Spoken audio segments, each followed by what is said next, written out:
going on, guys? Welcome to another edition of Analytically Correct. Old times. Rob's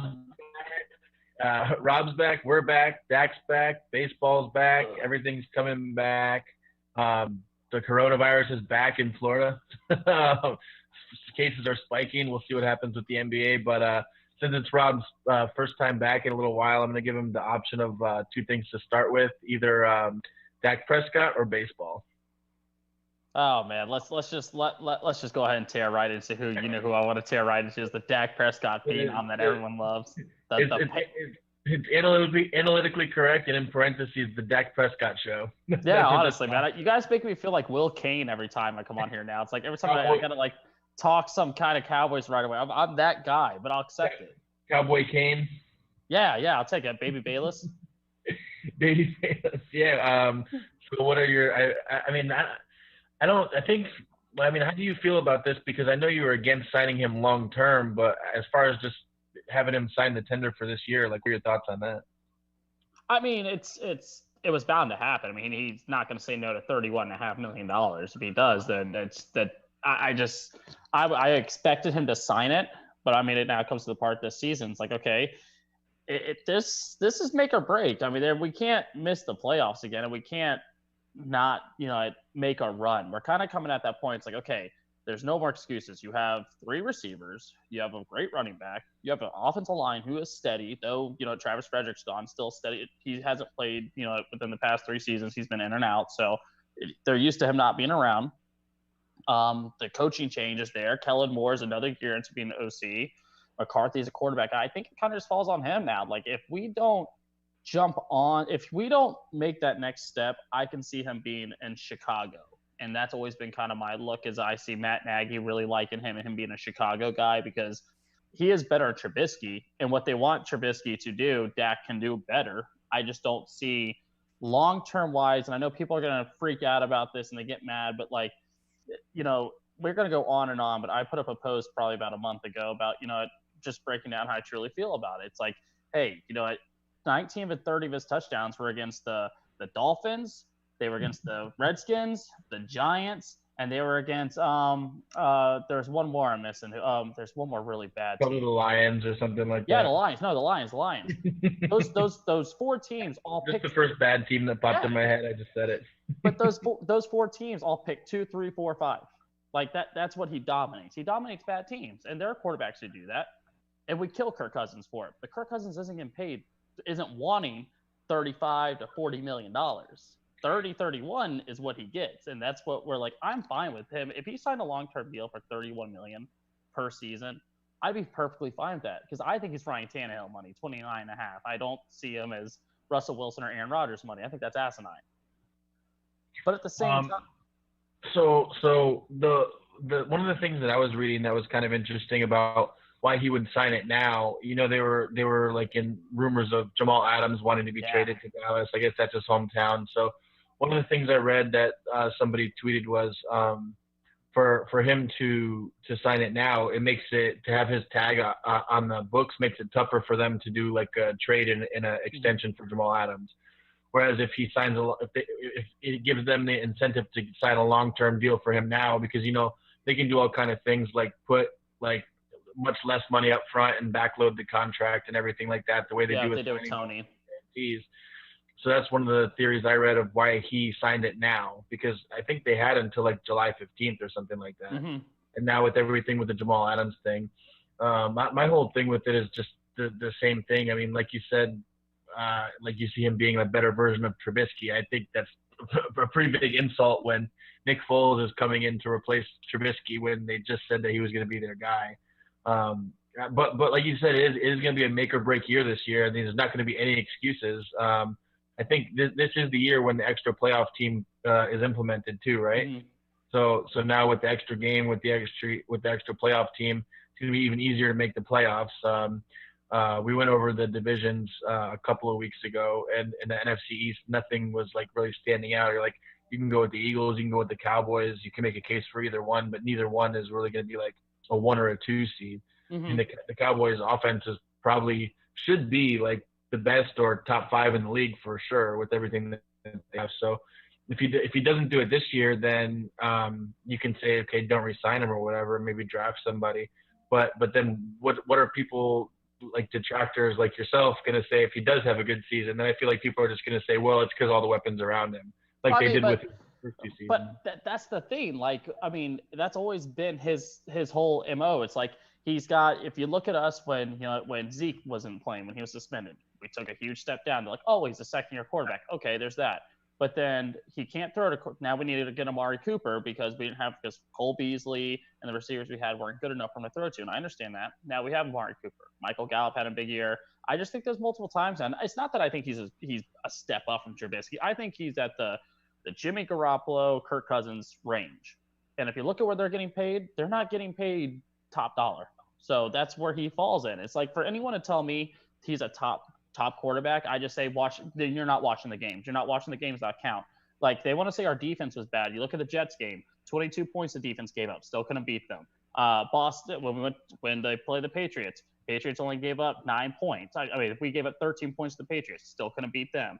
You look at Philly at the end of the year, couldn't beat them with that. It's just there's a lot of New Orleans with Teddy Bridgewater starting. Defense only gave up 14 points, and we still couldn't beat them. It's not a defensive thing. This guy had less game-winning drives than Andy Dalton did last year, and Andy Dalton missed some time last year. And this is just being honest. Like, I mean, everyone wants to love and talk about him, but it's like he's a fourth-round pick for a reason. He never wowed anyone. Throwing for a lot of yards, you as a Lions fan can tell people that doesn't mean a damn thing. I mean, it just doesn't. You can throw all the yardage you want. Even when, years where Drew Brees was leading the league in throwing yardage, they were 6-10, not 7-9 teams.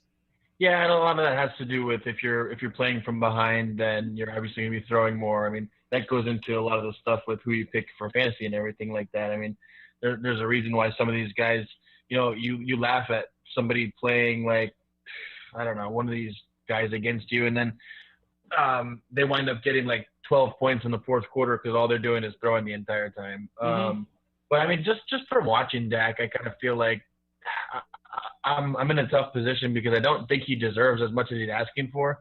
But at the same time, like we've said a million times, or I've said a million times, that's just what you have to pay if you want to keep him. I mean, if you don't want to keep him, then you don't want to keep him. But you're not going to be able to. He's not going to ever get paid what you think that he's worth. And that's the thing. I think we're kind of coming, like we've gone back and forth about this. And if you look at the quarterback class of next year, whether it's Kellen Mond, whether it's Jamie Newman, whether it's Trey Lance from North Dakota State, those are the quarterbacks that are not Justin Fields and Trevor Lawrence. He'll probably go 1 and 2 next year, realistically. That's still a good group of quarterbacks. Like it's hard for me to sit here and say that Andy Dalton wouldn't go 8-8 with that team last year. It's really hard for me to say that because Andy Dalton won 10 games plenty of times, 3-4 times with the Bengals, and he never had this kind of offense or offensive line at that. And you look, I mean, Rudy Johnson, Ezekiel Elliott, who would you rather hand the ball off to? I mean, it's kind of quick answer on that one. I look at it, and another thing that kind of kills me with Dak and where his yardage comes from, you play the Giants twice a year, you play the Redskins twice a year, and the Eagles twice a year. Their secondaries all suck. Like, it's just, I mean, you're bound to throw 1,800 yards against those teams alone.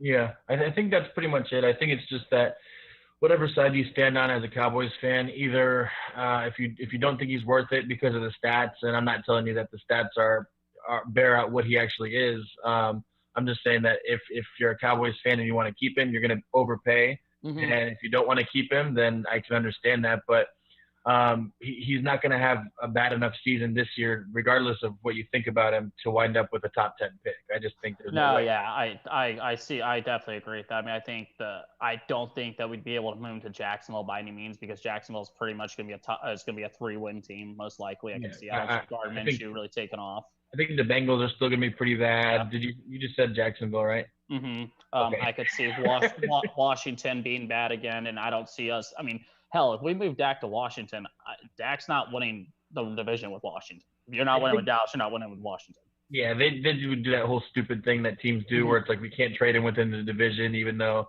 that whole thing. There was a player recently who it's like, oh, we can't trade this guy in the division. What if we see him in the conference finals? I don't remember who. It was somebody in the NBA. That was really dumb. But I always hate when teams do that. It's like just it's if you get the better deal, you can get the better deal. Yeah. I don't think Jamal Adams is ever going to happen in Dallas. It's like Earl Thomas. To trade for him is going to be impossible. But you know what? Also, we went with the younger quarterback. We could start adding some more on that defense. Leighton Vander Esch is going to need an extension in 2 years. If for some godforsaken reason we get Jamal Adams, I don't think we will. I mean, that could happen. Joey Bosa, there's contract talks going on there. If it's going to work out or not, I would love to have another edge rusher because I'm just not big on Lawrence per se on that.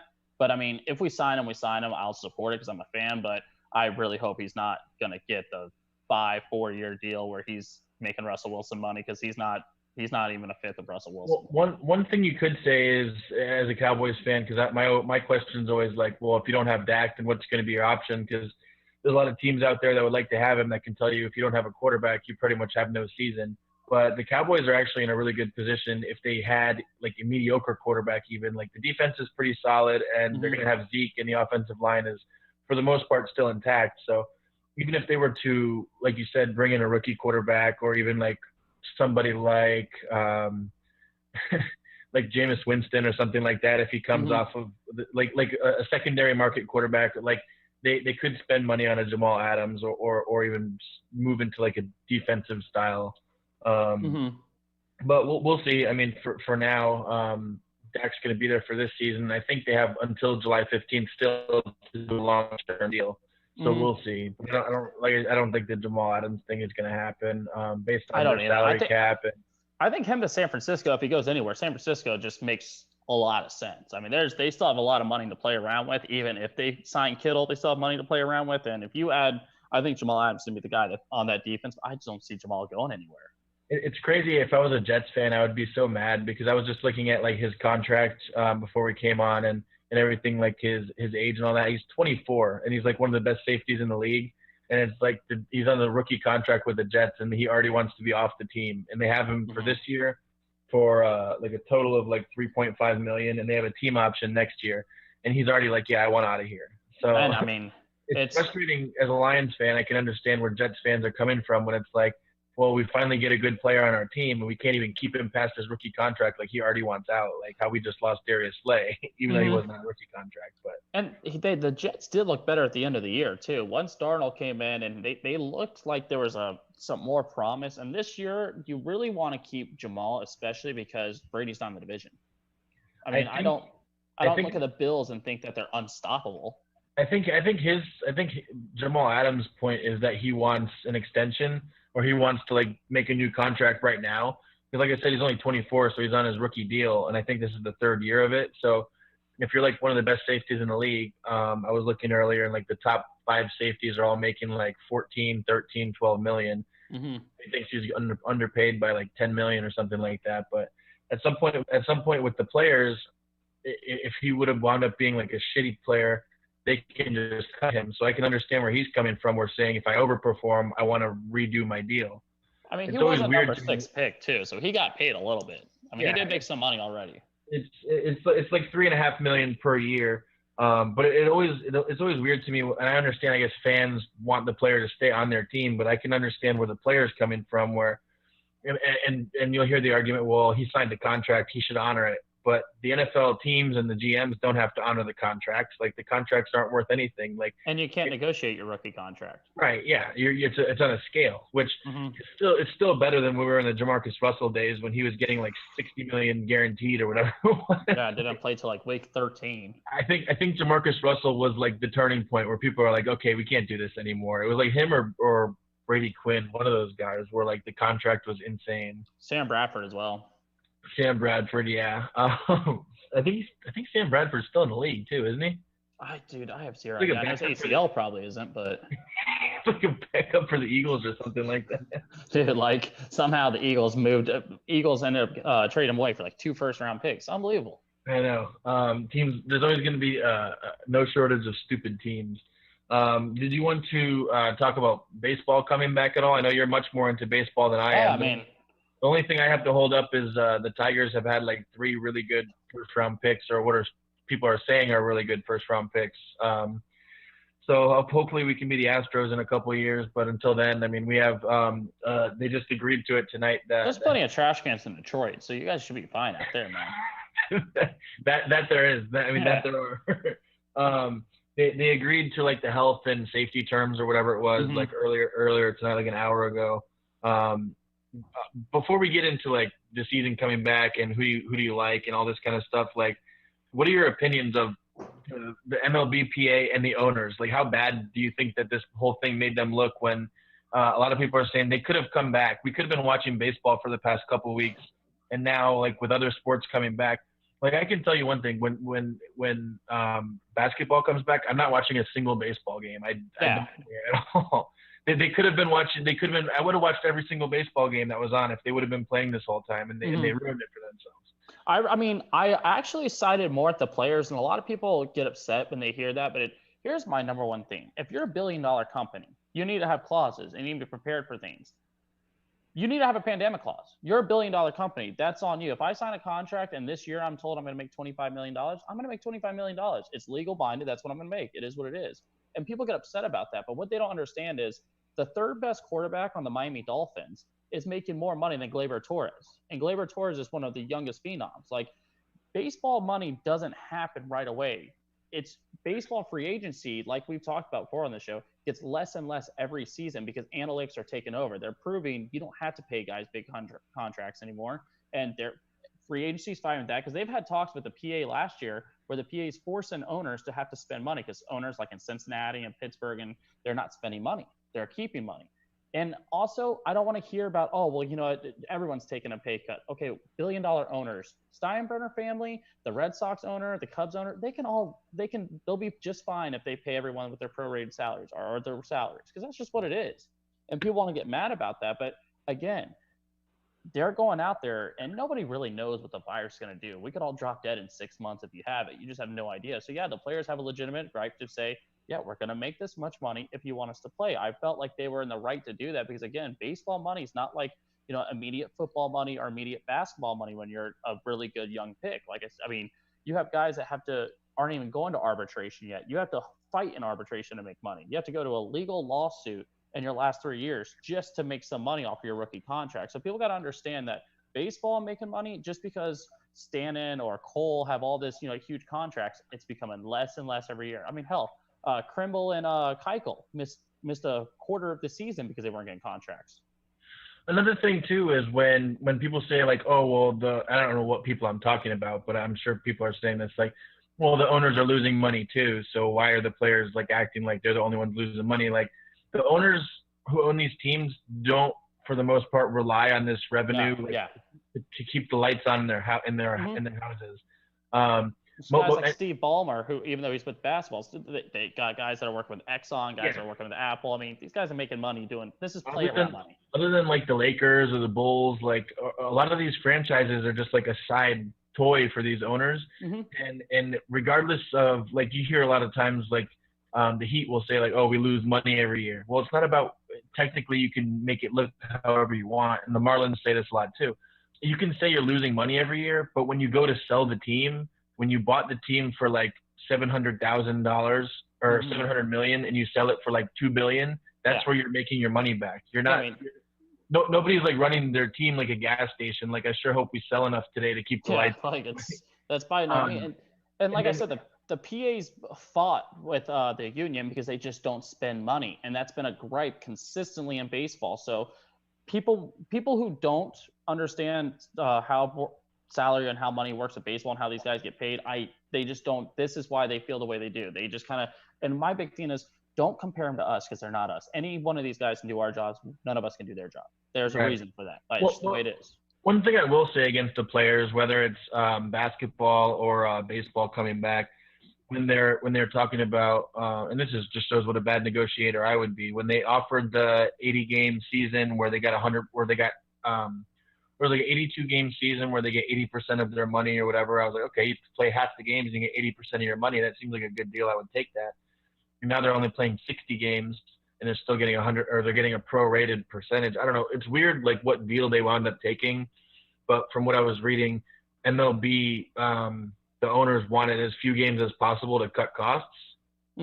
But now the players can file a grievance saying that they didn't, in good faith, have the longest season possible, which is like what they're supposed to do.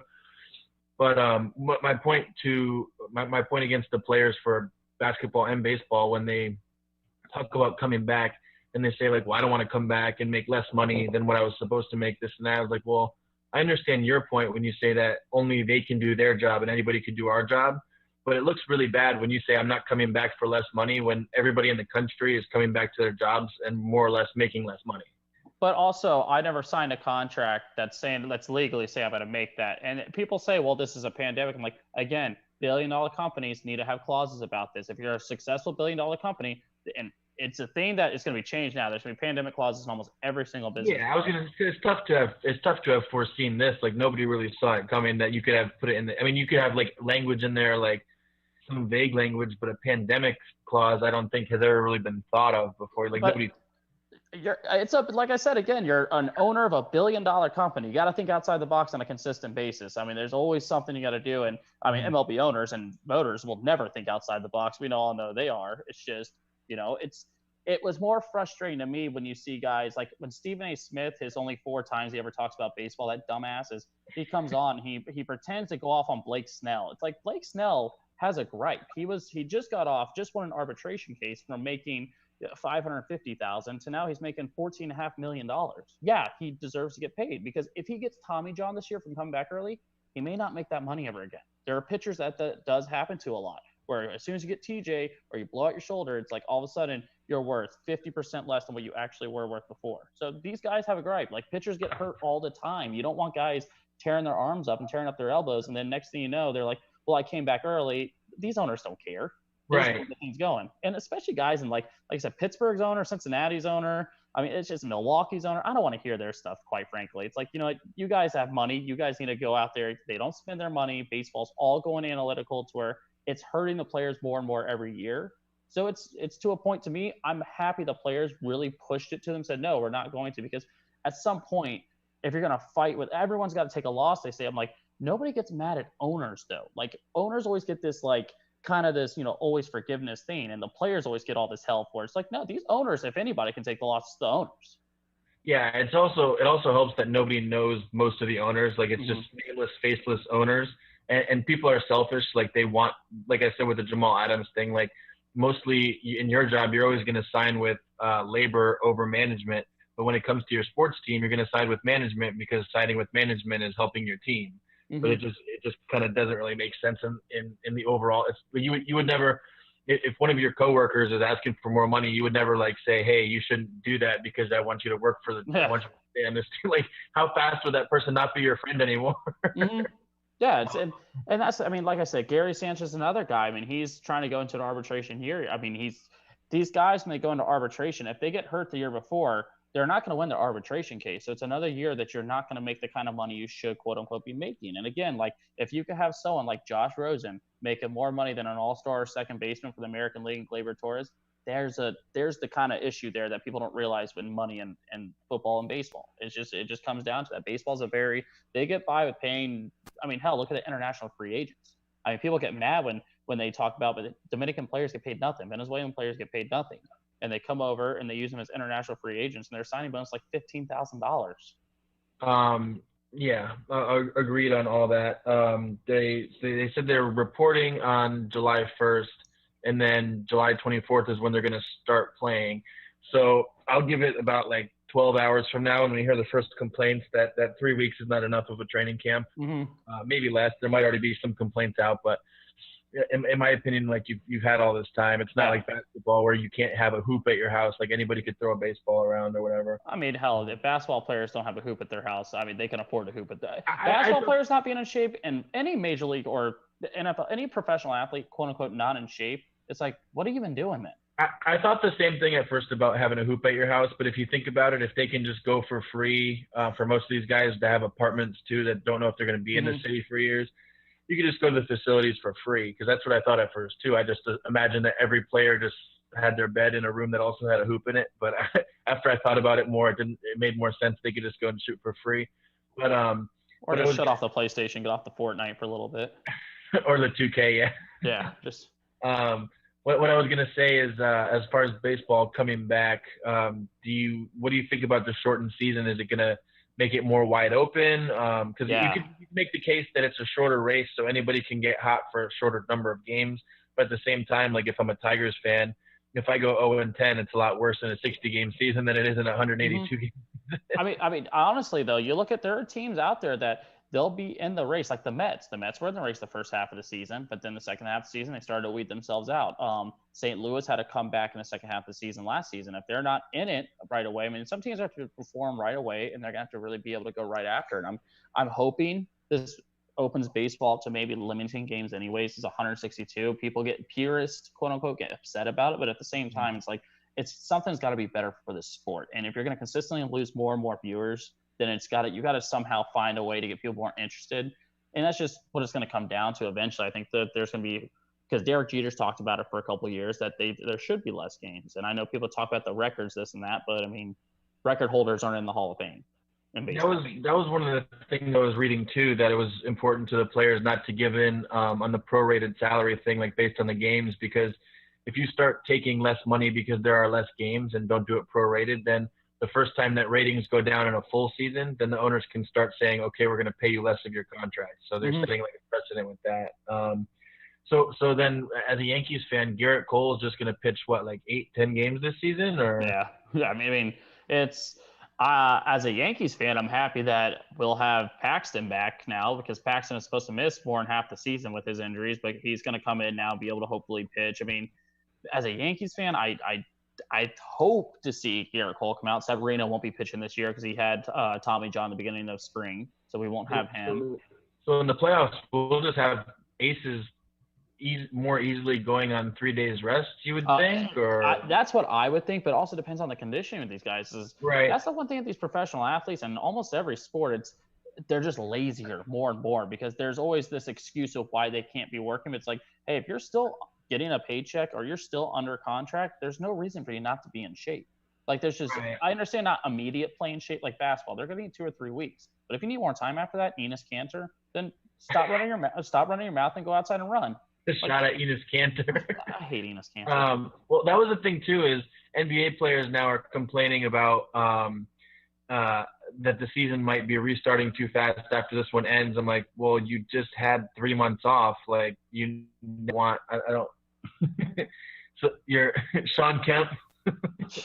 The first person I would think of in today's game is James Harden.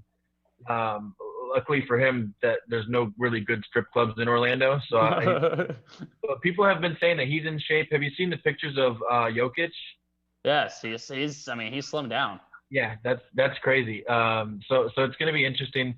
I would say, as far as basketball, I mean, LeBron's definitely going to come back in amazing shape. If you're going to think of any guy who is going to be doing what he's supposed to be doing during this time. We can't leave without talking about your guy Kyrie. He said, stretch that Embiid might be fat. Well, considering that he's been fat before he even went into the quarantine, I think he's probably not doing too well right now. You know, the thing about Kyrie is, like, he had a good start, but then people were calling him out left and right. The thing about Kyrie that a lot of people don't always talk about is he's been big on social injustice since he was in Cleveland. Like, that was a strong push, but now it just kind of came to a thing. He wants to start his own league. He wants to do this and that. It's like, he was mad that he wasn't allowed to be with the Nets and cheering. It's like, I mean, I'm not telling Kyrie, but at the same time, it's like, okay, we weren't going to do much this season when it came down to that. Once he went out, it was kind of made clear, like, okay, like, we're going to be a one and done in the playoffs. Kevin Durant's not going to play this year. This year's a wash for the Nets. I mean, the Nets are already focused on off season because they're talking about trades and what they're trying to work out trading right now. I don't think either one of those guys should have even tried to come back. No. But my thing with Kyrie is, like, if you're going to say everything that he said, which basically he was saying that he's not down with the systemic racism and the bullshit, which I think most people agree with, but the fact that you're already not playing and you're telling other players not to play, and, oh, by the way, you didn't say this 10 days ago when we were actually coming to this agreement to go there and play, and I get maybe you thought of it after that, but that's not really a good time to think of it. I mean, everything was still kind of going on when, and then also, the whole start your own league thing. I don't know where he's planning on playing the games at high schools or something, because the owners, for the most part, own the stadiums. Yeah. Maybe they would rent it out to him on, like, Thursdays or something like that. That's what it comes, and that's what I kind of look at. I'm like, I'm not the Flat Earth League. I love it. I was gonna say we need to, like, put that out there, and we need to come up with some leagues like the Kyrie or something like that. It's not very good. And that what he said, Kyrie said a lot of things that I'm just kind of always like about, but I'm just at the end of the day, man, it's he needs to just. I'm hoping he comes back healthy and ready to play next season. That's what I'm hoping. Because my biggest fear with him is it's gonna be a Darren Williams incident. Yo, He went out and it just Darren Williams lost interest, got paid, and lost interest. And I really hope that doesn't happen, Kyrie. I don't think that. I think Kyrie actually likes basketball. I think Darren Williams was like, you can see it in guys right away. Like when they get that contract, they're like, oh, you're done now. Yeah. Oh yeah. It happens, and it's a lot of people think that all these athletes are out there like because all the movies make us think like, oh, you're playing for the love of the game. It's like, no, I was born and I was talented at this and I worked hard at it and I got to the league, but maybe I want to go be a train conductor like that one New York Giants player. Or yeah. But all these guys aren't out there like as much as fans want them to love the game and all this kind of stuff. Once some people get paid, I'm not saying this is Kyrie, but I'm saying it's more people than people think.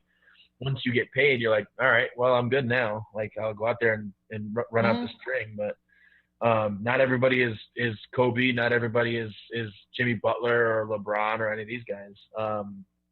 I mean, talking basketball though, I do like Boston out of the East this year. I mean, I think Boston coming out of the East is going to be a very, very fun team to watch, very tough team. You're going to have a lot of guys. They have young guys, they have committed guys, and they have a really good head coach as well. I think that's going to pair well for them coming into the Eastern Conference this year. It'll really help them if Jason Tatum comes back healthy because he was looking like top 3 in the league before he started getting hurt down the stretch there. It's so hard to remember back what was happening before all this started going on, but he was getting up there. Westbrook was going to a different level before all this stuff happened, so it'll be interesting to see what kind of like shape guys are in when they come back, like how it's going to be when they restart and everything like that. It's weird how they're doing everything, but I still like the teams that are favorites. I still like the Bucks. I still like the Lakers, the Clippers, especially the Clippers. One of their main points of picking against them would have been that 2 of their best guys, Kawhi and Paul George, are always dealing with injury things. I mean, if 2 or 3 months off didn't help that more than any other team, I don't know what other team it would have helped. I mean, you'd have to contact Kawhi's uncle to figure out how he's doing. So. Other stuff. Did you see? We'll get in more next week. We'll get into like specifics of NBA and baseball picks and all that kind of stuff once it starts ramping up. Did you see that Djokovic got coronavirus? I did, yes, and I was it's almost a thing that's like, okay, are we going to start accepting the fact that a lot of players are going to get this and they're going to get sick, and it's almost like you almost have to accept it to get them out there and going. Now, I'm by no means can I know what this virus is ever going to do, but at the same time, I think they're in the best hands medically than almost any other people in the world at this point. It was just to the point that they were saying on Lebatard's show that he was holding tennis tournaments in Serbia, where he's from, without social distancing or any testing, and he openly doesn't believe in vaccines or anything like that. Mm-hmm. Yeah. They're calling him no vaccine Djokovic. No vaccine Djokovic. Oh my God! Wow. If you can laugh at anything nowadays, I mean that's funny. Yeah. No, you gotta laugh at that one. I did want to also send out a big shout out this past week to the winner, Bayern Munich. They won the Bundesliga, so that was big. I haven't gotten any soccer. It really says something about me there. I would rather watch no sports than soccer, and that's what I've realized about myself in sports in quarantine this year. It's awful. Like I really thought, okay, maybe I'll get into soccer. I watched 10 minutes. I can't do it. I can't do it. Like I try, but I can't do it, man. I'd rather just read Jamal Adams rumors and figure out what's going to happen next. Watching 10 minutes is better than watching 90 minutes and end 0-0. I'll tell you that. See, that's insulting. Like, who does that to people? Just arm wrestle at the end or something. Figure it out. Just let them all like run in the middle of the field and just go at it and just say, okay, here we go. Just wheel a hoop out there and have him a dunk contest. Honestly, man, like it's something. I don't know. Best bicycle kick, something like that. I don't know. All right. Well, that's it. We'll talk to you guys next week. Bundesliga. Good speaking with you guys.